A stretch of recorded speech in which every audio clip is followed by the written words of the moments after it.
Hello, viewers, my dear patrons, my well wishers, and those who are interested in reading literature. Now, today's topic of discussion is Riders to the Sea as a Tragedy. It is written by John Millington Synge. The pronunciation is not Singh but Synge because G is a weak consonant and it is followed by E. Clear? However, that is not the question. The question is Riders to the Sea as a Tragedy. It is the most modern tragedy, a one-act play, and the plot is Aran Islands. W.B. Yeats, William Butler Yeats, advised John Millington Synge to go to the Aran Islands to study the life or to study the community of fishermen there and to write a play. And following his instructions or advice, he went to the Aran Islands and stayed there for 2 years. And he studies meticulously their lives, their lifestyle, etc. And in this play, there are a few characters. Only Maurya, the mother, the tragic figure, and her 2 daughters, Cathleen and Nora, and Bartley, because Michael, Stephen and Son, Seamus and Patch are already devoured by the sea. So you may consider the sea as a character. Sea is also a character, though it is not made of flesh and blood. It is also a character because it brings about the tragic part of life to all the fishermen community in the island. However, sea is life and sea is death. Sea is life because their only source of income is to catch fish in the sea and to sell them in market. This is the only source of income. And if the young persons do not go to the sea, they will starve. Yet, sea has devoured almost all the characters, Stephen and Son, Seamus and Patch, Michael, and Bartley is also going to die because he is riding a red mare and a grey pony is running behind him. Red is the symbol of danger and grey is the symbol of death. Clear? Then Maurya is a tragic character because she had all: her husband, her husband's father, and 6 sons. And all the sons have been snatched away by the sea. And she is alone. She has arranged for their coffins, for their graves, and some of them have remained untraced. Now she is alone, but Cathleen and Nora. There is no young man in the family to earn something for their sustenance. This is the tragedy.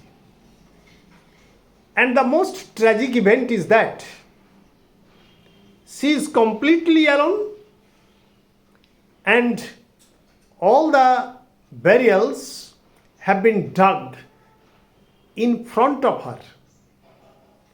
Here lies the tragedy. And the tragedy also lies with all the women folk of the Aran Islands, because all the young persons have gone to sea and all of them have died in the sea. She is the devourer, she is the destroyer, and she is also the preserver. Clear? However, in the Greek tragedies, fate plays the major role, baffling all human efforts. Like Oedipus Tyrannus. Oedipus Tyrannus is a play in which nothing and nobody could prevent fate from playing the major role. And Oedipus has become the tragic character. But in the hands of Shakespeare, tragedy took a new turn, because it was Shakespeare and it is Shakespeare who has shown for the first time that there is a tragic flaw. And what is tragic flaw? Your activities are your tragic flaw. For example, in Macbeth, Macbeth had a dormant desire to become the King of Scotland, and his wife, Lady Macbeth, has added fuel to the fire. Macbeth is a cloud carried about of winds without water. Clear? And you see that Lady Macbeth has played the major role in bringing about the destruction and death of Macbeth. But was it possible? No. Macbeth had also the dormant desire to become the King of Scotland. Because you see that when they were returning to their kingdom victorious, Banquo was not tempted, could not be tempted by the witches, while the King of Scotland, or while Macbeth was greatly tempted by the witches and he was trapped by the witches. And Lady Macbeth is the fourth witch.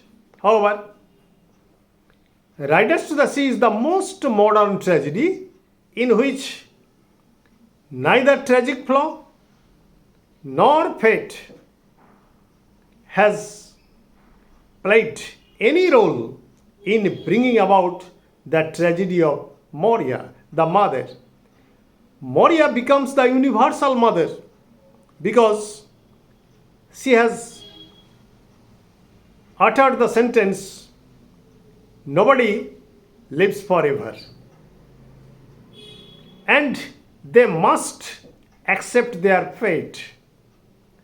They must accept what comes to them, what came to them, because she is the only source of their sustenance. They are bound to go to the sea, and they are well aware of the fact that all the young persons who are going to the sea are going to die today or tomorrow.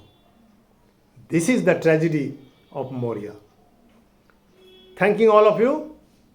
Goodbye. Stay safe, stay mellow. And you see that in this play there is pity. Pity for Maurya, pity for Cathleen, pity for Nora. There is terror because she is the only source of terror Here there is fate, because fate may snatch any character anytime. Clear? Fate. They are the dolls in the hands of fate. Yet fate has no role to play. It's a peculiar tragedy. There is no tragic flaw here. They have no temptation to become the king or to become a rich man. Their only struggle is to struggle for their existence, struggle for their life. So where is the tragic flaw? There is no tragic flaw. Clear?